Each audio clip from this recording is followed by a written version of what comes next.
kunci pembuktian bentuk bumi adalah terbang melintasi Antartika dari ujung ke ujung. Misalnya, dari Sydney, Australia, terus turun ke selatan melintasi Antartika. Apakah betul sampai di Santiago, Chili?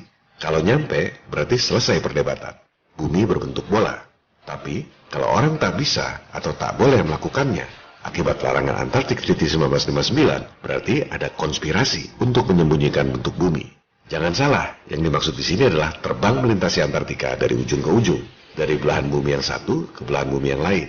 Banyak orang yang nggak nangkep atau pura-pura nggak nangkep soal ini. Bilangnya, itu ada jalur penerbangan kantas dari Sydney ke Santiago, berarti Flat Earth sudah terbantahkan. Flat Earth terbukti salah. Ini menunjukkan betapa malasnya orang melakukan riset. Coba lihat, bagaimana jalur penerbangan kantas Sydney Santiago itu? Masa segitu susahnya membedakan antara terbang melintasi dengan terbang di pinggiran Antartika?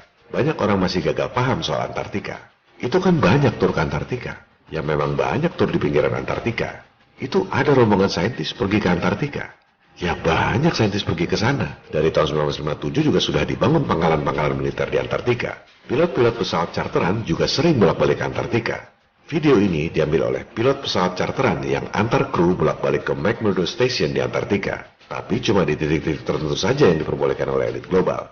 Ada 12 negara punya pangkalan di Antartika. Bukan hal yang aneh kalau cuma pergi ke lokasi-lokasi tertentu di Antartika. Sebelum ada larangan Antartik Treaty 1959, setelah ada teknologi pesawat terbang, banyak tantangan berhadiah uang untuk membuktikan bentuk bumi dengan terbang melintasi Antartika dari ujung ke ujung. Misalnya, tantangan yang dipublikasikan dalam media Modern Mechanics and Invention tahun 1931 ini. Hadiah uang bagi mereka yang bisa membuktikan bahwa Antartika adalah benua yang bisa dilintasi dari ujung ke ujung.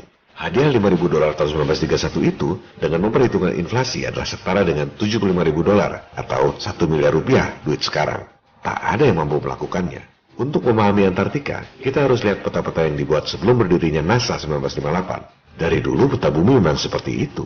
Anda lihat seberapa besar daratan Antartika mengelilingi bumi datar.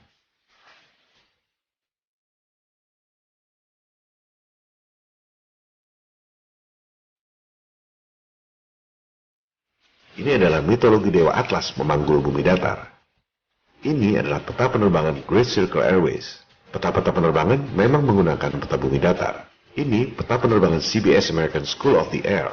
Ini peta dari majalah The National Geographic. Ini peta politik berdasarkan bumi datar. Dan ini adalah peta yang digunakan ketika Perang Dunia II. Banyak orang yang bertanya, bahkan mengkritik tentang peta bumi datar. Seolah-olah peta itu dibuat oleh kalangan Flat Earth. Padahal peta-peta itu memang sudah ada dari dulu, entah siapa yang buat. Bahkan PBB tahun 1945 pun masih menggunakan peta bumi datar. Begitu juga Admiral Byrd tahun 1957 dan ruang rahasia Situation Room Presiden Kennedy yang ditembak tahun 1963 masih menggunakan peta bumi datar.